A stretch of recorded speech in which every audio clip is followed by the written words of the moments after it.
Welcome to బీజేటీవీ. ముందుగా headlines చూద్దాం. నిర్ణయంపై స్పందించిన కేటీఆర్, గతంలోనే పార్టీలోకి ఆహ్వానించమని వెల్లడి. కేసీఆర్ తో 4 దశాబ్దాల స్నేహం, జీవన్ చేరికతో బీఆర్ఎస్ కు బలం చేకూరుతుందని వ్యాఖ్య.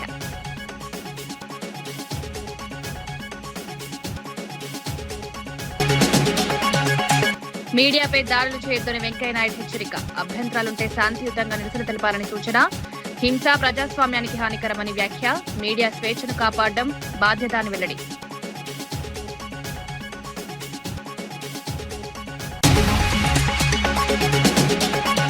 ఎల్డర్లీ డే కేర్ ప్రారంభించిన మంత్రి సీతక్క. కుటుంబ బంధాలు బలోపేతం కావాలని పిలుపు. పోషణ పక్వాడ కార్యక్రమంతో అవగాహన. పిల్లల ఆరోగ్యంపై తల్లిదండ్రులు శ్రద్ధ పెట్టాలని సూచన.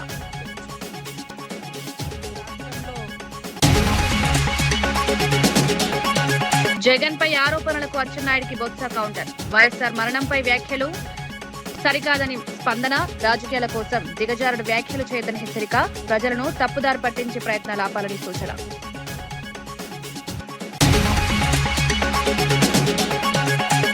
జీవన్ రెడ్డి వ్యవహారంపై ఎమ్మెల్యే సంజయ్ క్లారిటీ. వ్యక్తిగత నిర్ణయాలను వివాదంగా చూపొద్దని సూచన. జగిత్యాల అభివృద్ధికి సీఎం సహకారం. పార్టీ విషయాల కంటే ప్రజాసేవపై దృష్టి పెట్టాలని పిలుపు.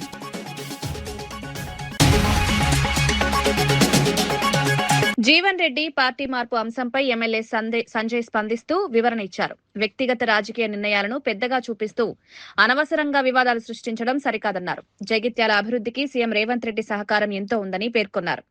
అభివృద్ది పనులు వేగంగా జరుగుతాయని తెలిపారు. మంత్రి పదవి రాకపోతే కొందరికి అసంతృప్తి ఉండడం సహజమని వ్యాఖ్యానించారు. వ్యక్తిగత అసంతృప్తిని పార్టీపై మోపడం సరికాదన్నారు. ప్రజా సమస్యలపై దృష్టి పెట్టాల్సిన అవసరం ఉందని సూచించారు. పార్టీ లోపల విషయాలను బయటకు తీసుకురావడం కంటే అభివృద్ది, ప్రజాసేవపై దృష్టి పెట్టాలన్నారు. పార్లమెంట్ ఎలక్షన్ల తర్వాత గౌరవ ముఖ్యమంత్రి కలవడం, జగిత్యాల ప్రాంత అభివృద్ధి కోసం నిధులు కావాలని చెప్పి వారికి కోరగానే డబుల్ బెడ్రూమ్ ప్రాజెక్ట్ ఏదైతే ఆగిపోయిందో దానికి కరెంటు, నీళ్లు, అదేవిధంగా శానిటేషన్ కు దాదాపుగా 35 కోట్ల పైన, మెడికల్ కాలేజ్ పని కాంట్రాక్టర్ ఆపేసిపోతే 41 కోట్ల రూపాయలు రోలవాగు ప్రాజెక్టు నిలిచిపోతే గౌరవ మంత్రి గారు కూడా వారి ప్రతిపాదన వీరికి 30 కోట్ల రూపాయలు, జగిత్యాల పట్టణానికి గత ప్రభుత్వాల్లో మంజూరైన టీయూఎఫ్ఐడిసి నిధులు ఆగిపోతే అవి కావచ్చు, రాయకల్ పట్టణానికి దాదాపు 9 కోట్లు, ఈ రకంగా చాలా పెద్ద ఎత్తున నిధులు ఇస్తామని చెప్పి వారు మాట ఇవ్వడం జరిగింది. అంతేకాకుండా కొన్నిసార్లు అంటూ ఉంటారు సంజయ్ కుమార్ కుటుంబ సభ్యులకు కాంట్రాక్ట్లు ఉన్నాయి బిల్లుల కోసం అని. ఈరోజు బిల్లులు నా కుటుంబ సభ్యులకు లేవు అందరూ అనుకున్నారు. కానీ ఈ ప్రాంతంలో పనిచేసిన వాళ్ళకి ఉదాహరణకు మెడికల్ కాలేజ్ 119 కోట్లతో మంజూరైంది. 12.33% 14 కోట్లు మాత్రమే ఈ 2023 వరకు మంజూరైంది. రేవంత్ రెడ్డి గారు ప్రభుత్వం వచ్చిన తర్వాత, నేను గెలిచిన తర్వాత 41 కోట్ల రూపాయలు ఇస్తే ఇప్పుడు పనులు నడుస్తుంది. ఆ రకంగా పెద్దవాళ్ళకి డబల్ బెడ్రూమ్ కావచ్చు, రోలవా కావచ్చు తీసుకుంటూ పోతే గ్రామ స్థాయి నాయకులు ఈ ప్రాంతంలో 20 ఇళ్ళు లక్షల డబల్ బెడ్రూమ్ ప్రాజెక్టు పోతారంలో కావచ్చు, మొన్న కులగాని మధు అట్లాంటి వాళ్ళకి 41 లక్షల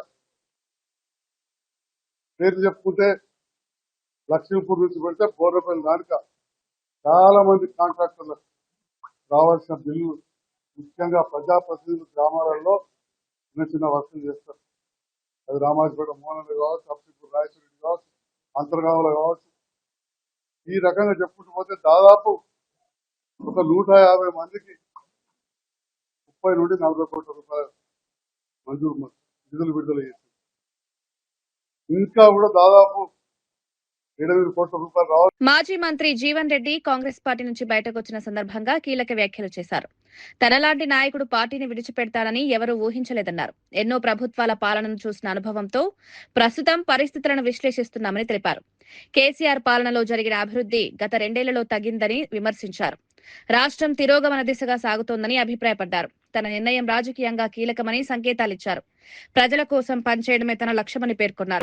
జిల్లానే కాదు, తెలంగాణ రాష్ట్రం యావత్తులో కూడా జీవన్ రెడ్డి లాంటి ఒక నాయకుడు కాంగ్రెస్ పార్టీ నుండి దూరం అవుతారని చెప్పి ఎవరు కూడా ఊహించలే చెప్పండి.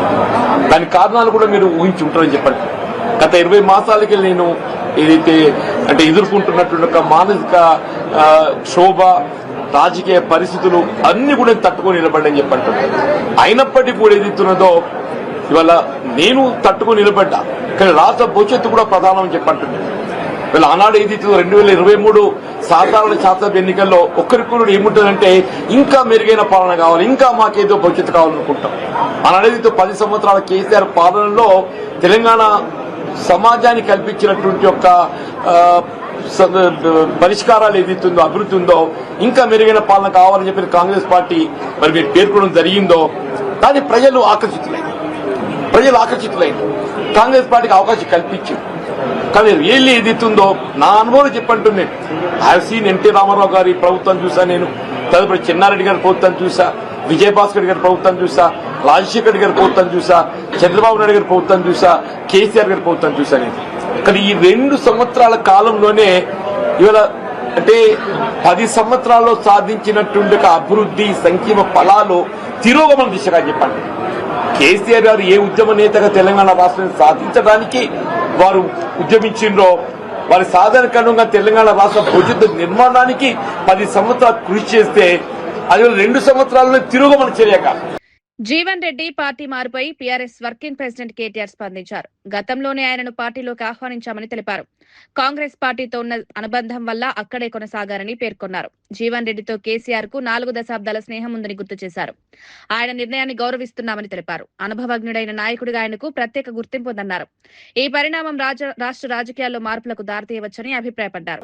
కాంగ్రెస్ పార్టీ నాయకత్వంతో వారికి ఉన్న అనుబంధాన్ని, మరి కాంగ్రెస్ పార్టీ బలోపేతానికి ముందుకు నడవాలన్న ఉద్దేశంతో వారు ఆనాడు కాంగ్రెస్ లోనే కొనసాగారు. ఆ రోజు జగిత్యాల శాసనసభ్యుడిగా కూడా 2014లో గెలిచినారు.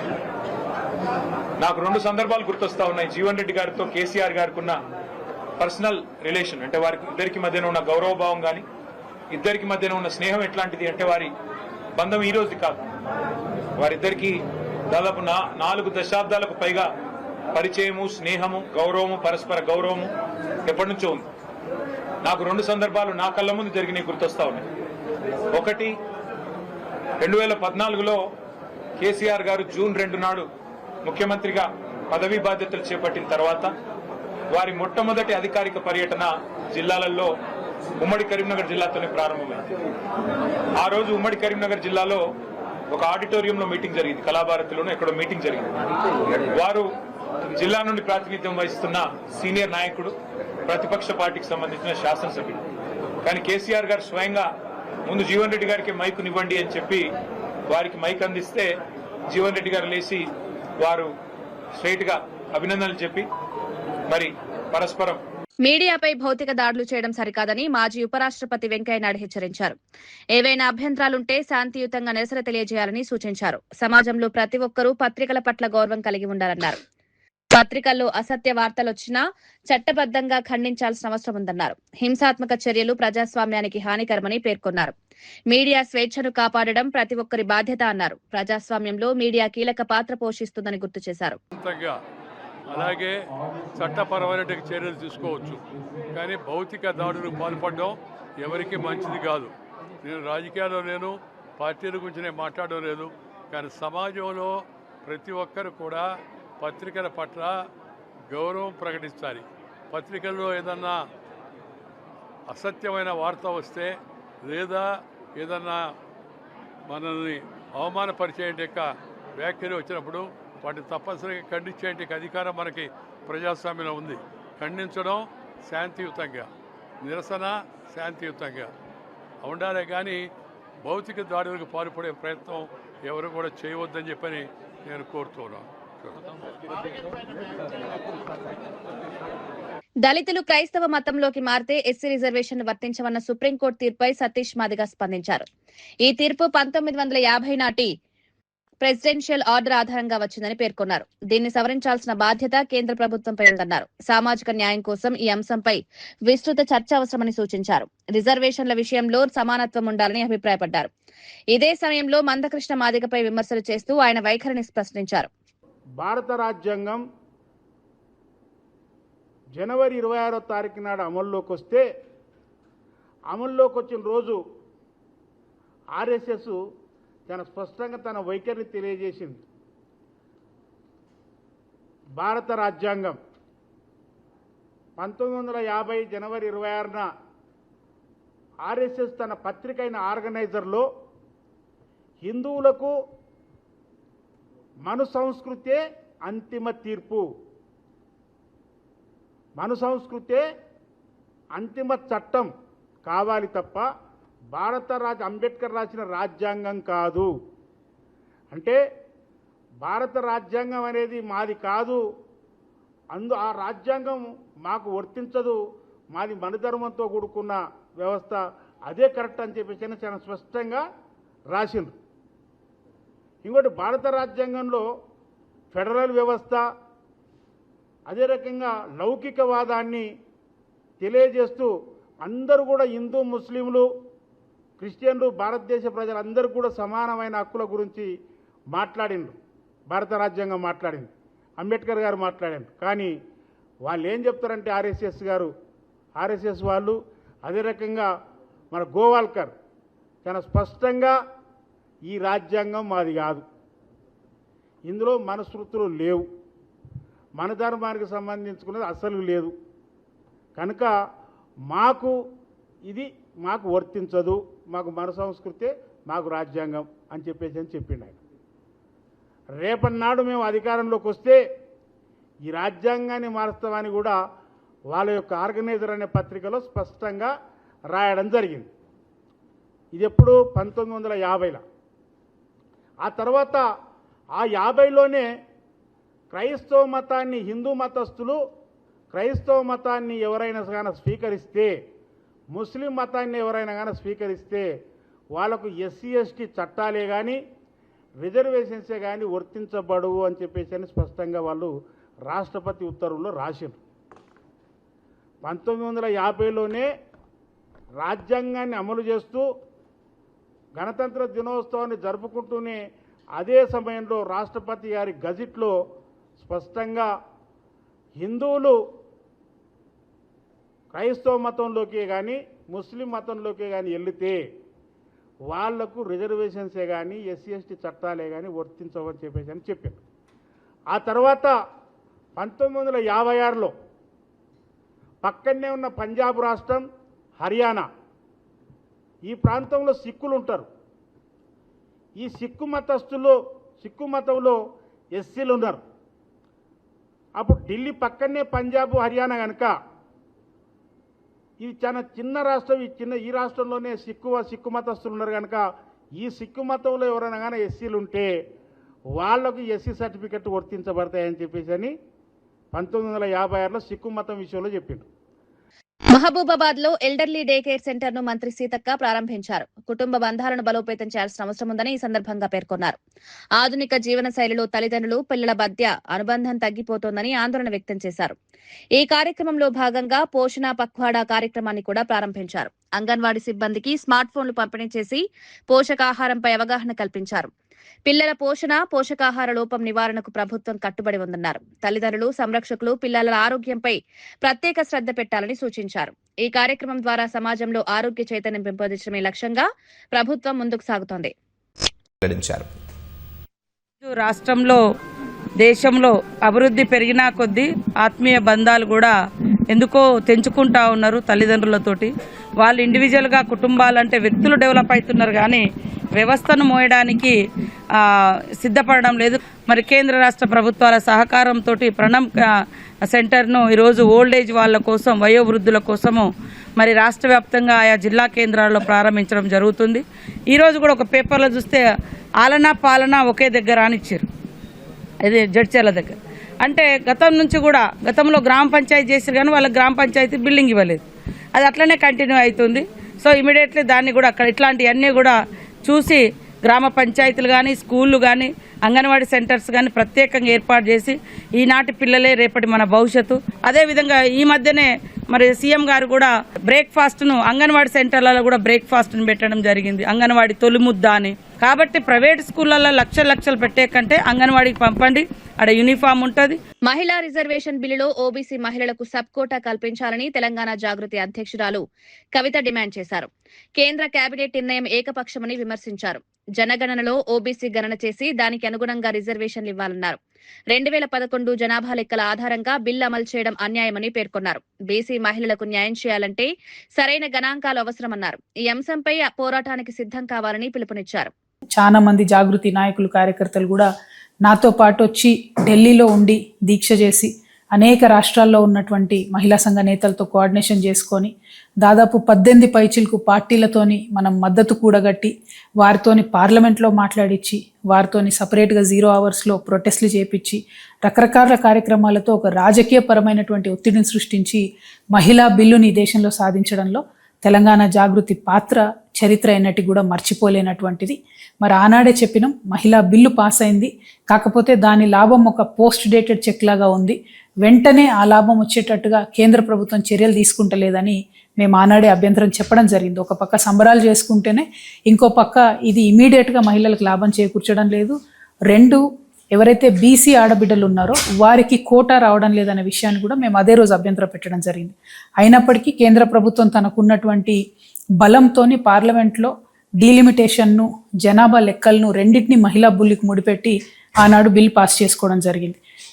కొత్త పార్లమెంటు బిల్డింగ్ వచ్చినప్పుడు కూడా మోదీ గారు మరి అందులో మహిళా బిల్లును ప్రవేశపెట్టి ఈ దేశ ఆడబిడ్డలందరికీ కూడా ఎంతో మేలు చేసామనే విధంగా ఒక PR స్టంట్ లాగా దాన్ని చేయడం జరిగింది. మాజీ మంత్రి వెల్లంపల్లి శ్రీనివాస్ మావిగన్ ప్రతిపాదనపై చంద్రబాబును తీవ్రంగా విమర్శించారు. జగన్ ప్రతిపాదన ప్రజల్లో ఆమోదయోగ్యంగా మారుతుండటంతో చంద్రబాబుకు భయం పట్టుకుందన్నారు. మచిలీపట్నం, విజయవాడ, గుంటూరు అభివృద్ధి చెందడం ఆయనకి ఇష్టం లేదని ఆరోపించారు. మావిగన్ పై సమాధానం చెప్పలేక వ్యక్తిత్వ హసనానికి పడపడుతున్నారని విమర్శించారు. రాజకీయాల కోసం వ్యక్తిగత దాడులు చేయడం మానుకోవాలని సూచించారు. మీరు రాజధాని చేయాలని చెప్పని ప్రతిపాదించారో ఆ ప్రతిపాదన ప్రతి ఒక్క ప్రజానికానికి ఆమోదయోగ్యమైన ప్రతిపాదన. దాని గురించి చర్చ బాగా నడుస్తున్న టైంలో డైవర్షన్ పాలిటిక్స్, అదేవిధంగా మీ కూటమి నాయకులు ఎవరికి కూడా నిద్రాహారాలు లేకుండా ఒక్కొక్కరు పిచ్చి పట్టినట్టు మాట్లాడుతున్నారు. మీరు అందరూ కూడా కాశీ, తిరుపతి, అయోధ్య అనేది హిందువులకి ఒక భక్తి ప్రదేశాలు, ముక్తి ప్రదేశాలు కూడా. ఇవన్నీ చెప్పాలనుకుంటే ముస్లింకైతే మక్కా, క్రైస్తవులకైతే వాటికన్ అని చెప్పని మనందరికి కూడా తెలిసిన విషయమే. అటువంటి వాటికన్ని అవమానించే విధంగా, అంటే మావిగన్ని వేస్ట్, వాటికన్ వేస్ట్ అనే విధంగా చంద్రబాబు మాట్లాడుతున్నాడంటే మతాల మధ్య ఏ విధంగా చిచ్చు పెడతాడనేది మనందరం కూడా గమనించాల్సిన అవసరం ఉంది. కేవలం రోడ్డు, డ్రైనేజీ, కరెంటు, నీళ్లు కోసం అని చెప్పని 2 లక్షల కోట్లు అప్పు చేసి మీరు ఖర్చు పెడుతుంటే ఇవి రాష్ట్ర ప్రజలకు భారం అవుతుంది, పెనుభారం అవుతుందని చెప్పని ఒక మంచి ఆలోచన చేసి మచిలీపట్నం, విజయవాడ, గుంటూరు అయితే కనుక ఆల్రెడీ మచిలీపట్నంలో పోర్ట్ ఉంది, విజయవాడలో మంచి రైల్వే జంక్షన్ ఉంది, గన్నవరంలో ఎయిర్పోర్ట్ ఉంది, అదేవిధంగా గుంటూరు సంబంధించి అనేక వ్యాపార మిర్చి యార్డులు కానివ్వండి, అనేక వ్యాపార సంస్థలకి హబ్బుగా ఉంది. కాబట్టి వీటన్నిటిని కలిపితే ఒక తక్కువ ఖర్చుతో రాజధాని నిర్మాణం అవుతుందని చెప్పని మీ మేలు కోసం, రాష్ట్ర ప్రజలకు మేలు జరగాలని చెప్పని ఆయన చెబితే దాని గురించి మాట్లాడే దమ్ము ధైర్యం లేకుండా చాలా పిచ్చి ప్రాణాపాలు మాడుతున్నాడు. జగన్మోహన్ రెడ్డి గారు చెప్పిన దాంట్లో తప్పే ఉందా? 3 నగరాల్ని కలిపి ఒక గ్రోత్ ఇంజిన్ గా ఆయన మాట్లాడుతుంటే దాని గురించి సమాధానం చెప్పే దమ్ము ధైర్యం లేదు. అదేవిధంగా సుమారు ఎమ్మెల్సీ పర్వతరెడ్డి చంద్రశేఖర్ రెడ్డి మహిళలపై జరుగుతున్న వ్యాఖ్యలపై తీవ్రంగా స్పందించారు. ఇలాంటి వ్యాఖ్యలు తమ కుటుంబ సభ్యులపై వస్తే ఎలా స్పందిస్తారో ఆలోచించాలన్నారు. మహిళల గౌరవాన్ని కాపాడాల్సిన బాధ్యత ప్రతి ఒక్కరిదని పేర్కొన్నారు. కూటమి ప్రభుత్వ అరాచకాలను అడ్డుకునేందుకు వైఎస్ఆర్సీపీ పోరాటం కొనసాగుతుందని స్పష్టం చేశారు. మహిళలపై దూషణలు చేయడం సరికాదని హెచ్చరించారు. వైఎస్ఆర్సీపీ మహిళా విభాగం అధ్యక్షురాలు వరద కళ్యాణి ఏబిఎన్ రాధాకృష్ణపై తీవ్రంగా స్పందించారు. మహిళలపై చేసిన వ్యాఖ్యలను వెంటనే వెనక్కి తీసుకుని క్షమాపణ చెప్పాలని డిమాండ్ చేశారు. తాము శాంతియుతంగా నిరసన చేపట్టినా దాన్ని దాడిగా చిత్రీకరించడం సిగ్గుచేటన్నారు. మహిళల గౌరవాన్ని కించపరచడం అసహ్యకరమని మండిపడ్డారు. మీడియా బాధ్యతాయుతంగా వ్యవహరించాలని సూచించారు. ఈ అంశంపై మహిళలు ఐక్యంగా పోరాడాలని పిలుపునిచ్చారు.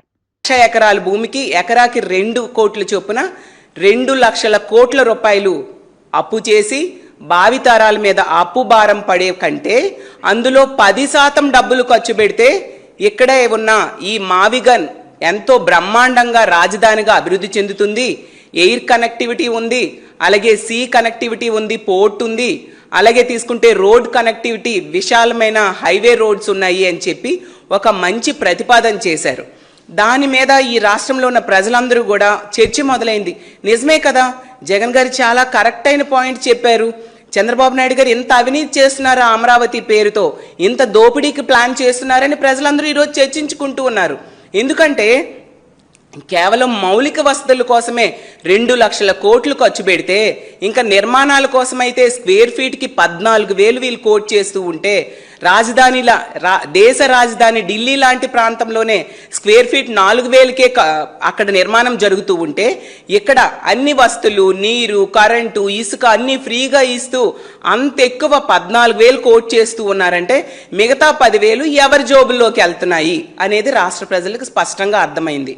చంద్రబాబు నాయుడు గారికి కూడా అర్థమైంది ఏంటంటే జగనన్న చేసిన ఈ ప్రతిపాదన వలన ఈ రాష్ట్ర ప్రజల్లో చంద్రబాబు నాయుడు గారి మీద తీవ్రమైన వ్యతిరేకత వచ్చింది. అలాగే అతను అమరావతి పేరుతో చేస్తున్న దోపిడీని కూడా రాష్ట్ర ప్రజలు అర్థం చేసుకున్నారు అని భయం మొదలయ్యి తన అనుకూల మీడియా ద్వారా ఈరోజు మా వైఎస్ఆర్ కాంగ్రెస్ పార్టీ నాయకుల్ని, వాళ్ళ కుటుంబ సభ్యుల్ని వ్యక్తిత్వ హననం చేస్తూ ఉండే పరిస్థితి మనకు అర్థమవుతుంది. వీళ్ళు సమర్థించడం ద్వారా అర్థమైంది ఏంటంటే ఏబిఎన్ రాధాకృష్ణ చేసిన వ్యాఖ్యలు ఏదో యాదృచ్ఛికంగా చేసిన వ్యాఖ్యలు కాదు, అవి ఒక ప్లాన్ ప్రకారం, చంద్రబాబు నాయుడు గారి ప్లాన్ ప్రకారమే చేశారనే విషయం స్పష్టంగా అర్థమవుతుంది. జగనన్న ఏ రోజైతే మావిగన్ అనే ఒక గ్రోత్ కారిడార్ గురించి తిమ్మరాజుపల్లి టీవీ బృందం నిర్వహించిన సాంస్కృతిక కార్యక్రమం ప్రేక్షకులను ఆకట్టుకుంది. తెలుగు సినీ దిగ్గజాల వేషధారణతో వేదికపై సందడి చేశారు. మెగాస్టార్ చిరంజీవి గెటప్ లో కళాకారులు మెరిసి అందరినీ ఆకర్షించారు. హీరోయిన్ శ్రీదేవి ఆహార్యంతో మరో కళాకారిణి ప్రేక్షకులను అలరించింది. యువ నటుడు కిరణ్ అబ్బవరం చెన్నకేశవరెడ్డి గెటప్ లో కనిపించి విశేష స్పందన పొందాడు. తారలను తలపించేలా ప్రదర్శనలు ఇవ్వడంతో ప్రేక్షకులు ఉత్సాహంగా కరతాళ ధ్వనులతో అభినందించారు. మీరు ఐశ్వర్యరాయ? ఓకే, ప్రియురాలు పిలిచిందిలో ఐశ్వర్యరాయ్ కూడా. అండ్ ఇప్పుడు అనిల్ గారిని వేదిక మీద జాయిన్ అవ్వాల్సిందిగా రిక్వెస్ట్ చేస్తున్నాం. అనిల్ గారు to please join the stage. ఈయన చూస్తే ఈజీగా గుర్తుపట్టేయచ్చు. ఎవరు చెప్పండి? సింధూరంలో రవితేజ గారి గెటప్. అండ్ లతీష్ గారిని వేదిక మీద జాయిన్ అవ్వాల్సిందిగా రిక్వెస్ట్ చేస్తున్నాం. ఈయనేమో రాయలసీమ రామన్న చౌదరి. అసలు అలానే వస్తున్నారు ఆయన, మామూలుగా కాదు, ఒక ఎక్స్ప్రెషన్ కూడా మార్చకుండా. అండ్ అలానే తేజ విహాన్ గారిని వేదిక మీద జాయిన్ అవ్వాల్సిందిగా రిక్వెస్ట్ చేస్తున్నాము. అక్కడ మీనా వచ్చారు. ఇప్పుడు చంటి బాగానే సెట్ చేశారు అందరినీ, అరుస్తున్నారు మీరు వస్తుంటే. ఓకే, అండ్ ఇప్పుడు ఫ్యాన్సా? ఓకే. అండ్ అమ్మ రమేష్ గారిని వేదిక మీద జాయిన్ అవ్వాల్సిందిగా రిక్వెస్ట్ చేస్తున్నాం. ఎన్నో సినిమాల్లో ఎన్నో మంచి మంచి పాత్రల్లో చూసాం. అండ్ ఈ సినిమాలో కూడా ఒక పవర్ఫుల్ క్యారెక్టర్లో కనిపించబోతున్నారు అమ్మ రమేష్ గారు. ఈయన ఎర్ర సైన్యంలో ఆర్ నారాయణమూర్తి గారు లాగా ఇవాళ రెడీ అయి రావడం జరిగింది. అండ్ అలానే సత్యనారాయణ గారిని కూడా వేదిక మీద జాయిన్ అవ్వాల్సిందిగా రిక్వెస్ట్ చేస్తున్నాం. అండ్ ఈయనేమో ఓసే రాములమ్మలో దాసరి నారాయణరావు గారు లాగా రావడం జరిగింది. అండ్ ఇప్పుడు మా బిజినెస్ హెడ్ చావన్ గారిని సాదరంగా వేదిక మీదకి ఆహ్వానం పలికేస్తున్నాం. అసలే కొత్త పెళ్లి కొడుకు మా పెళ్లి సందడిలో శ్రీకాంత్ చావన్ గారు. అండ్ అలానే మా ఎగ్జిక్యూటివ్ ప్రొడ్యూసర్ మదన్ గారిని వేదిక మీద జాయిన్ అవ్వాల్సిందిగా రిక్వెస్ట్ చేస్తున్నాం. సీతయ్య ఎవరి మాట వినరు, రండి అటు రండి. అండ్ ఇప్పుడు మా క్రియేటివ్ ప్రొడ్యూసర్ రితికేష్ గౌరక్ గారిని సాదరంగా వేదిక మీదకి ఆహ్వానం పలికేస్తున్నాం. మా శ్రీ మహాలక్ష్మిలో జేసీ ప్రభాకర్ రెడ్డి తాడిపత్రిపై సంచలన వ్యాఖ్యలు చేశారు. తాడిపత్రిని నాశనం చేయాలని కొందరు కుట్రలు చేస్తున్నారని ఆరోపించారు. ఈ ప్రాంత అభివృద్ధిని అడ్డుకునే ప్రయత్నాలు జరుగుతున్నాయన్నారు. తాడిపత్రి జోలికి ఎవరొచ్చినా వదిలే ప్రసక్తే లేదని హెచ్చరించారు. స్థానిక ప్రజల ప్రయోజనాలను కాపాడడానికి తాము కట్టుబడి ఉన్నామన్నారు. రాజకీయ ప్రయోజనాల కోసం ప్రాంతాన్ని దెబ్బతీయడం సరికాదన్నారు. మొత్తం చుట్టుముడతారు, ఎవడోడు రాస్తాడో పొల్యూషన్ అనే ఎంపలాడి కొడతారు. మొత్తం మీ హిస్టరీ చెప్తా, పొల్యూషన్ అంటే మీ హిస్టరీ చెప్తా. ఊర్లు ఇడిపిస్తారా, కాలుస్తారా, చంపుతారా? భద్రం తాడిపత్రి జోలికి ఎవడొచ్చిన ఇడిచిపోయిన ప్రసక్తే లేదు. అందరు ఇండస్ట్రీస్ కావాలా, ఇండస్ట్రీస్ కావాలంటే అటుపై చూడమండి కర్నూలు డిస్ట్రిక్ట్ లో ఏమైంది? ఇండస్ట్రియల్ ఇదని పెట్టినారు.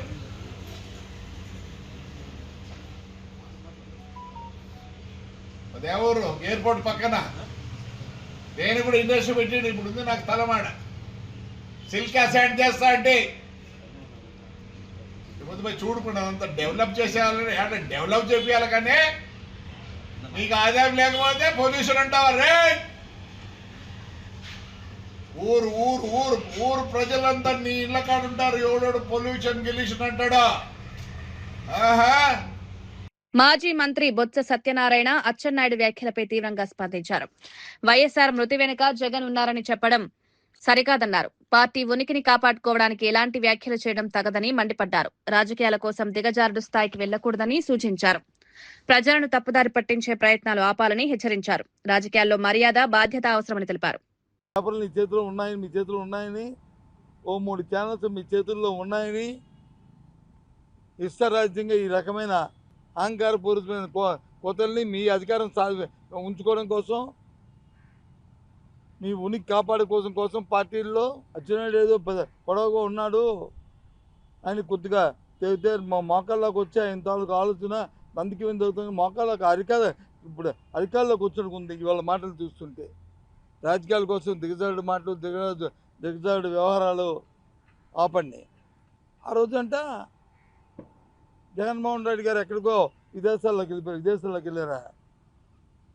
పై రాష్ట్రాల్లో ఉన్నారా? ఏం మాట్లాడుతాము? చనిపోయిన రోజునాడే నేనే ప్రత్యక్ష సాక్షిని పావురాలకోట వెళ్ళాను.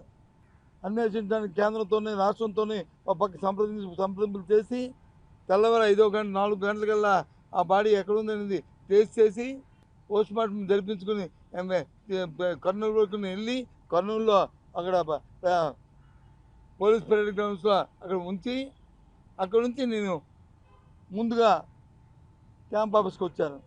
వార్తలు ముగించే ముందు ముఖ్యాంశాలు మరోసారి. నిర్ణయంపై స్పందించిన కేటీఆర్, గతంలోనే పార్టీలోకి ఆహ్వానించమని వెల్లడి.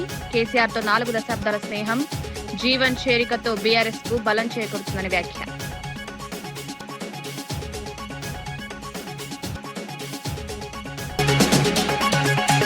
మీడియాపై దాడులు చేయొద్దని వెంకయ్యనాయుడు హెచ్చరిక. అభ్యంతరాలుంటే శాంతియుతంగా నిరసన తెలపాలని సూచన.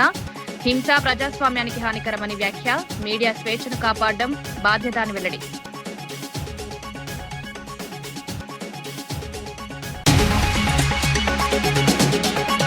ఎల్డర్లీ డే కేర్ ప్రారంభించిన మంత్రి సీతక్క. కుటుంబ బంధాలు బలోపేతం కావాలని పిలుపు. పోషణ పక్వాడ కార్యక్రమంతో అవగాహన. పిల్లల ఆరోగ్యంపై తల్లిదండ్రులు శ్రద్ధ పెట్టాలని సూచన.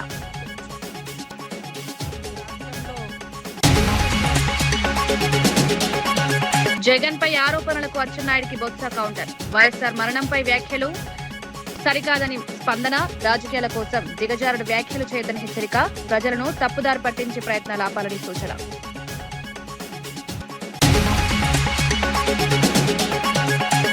జీవన్ రెడ్డి వ్యవహారంపై ఎమ్మెల్యే సంజయ్ క్లారిటీ. వ్యక్తిగత నిర్ణయాలను వివాదంగా చూపొద్దని సూచన. జగిత్యాల అభివృద్ధికి సీఎం సహకారం. పార్టీ విషయాల కంటే ప్రజాసేవపై దృష్టి పెట్టాలని పిలుపు.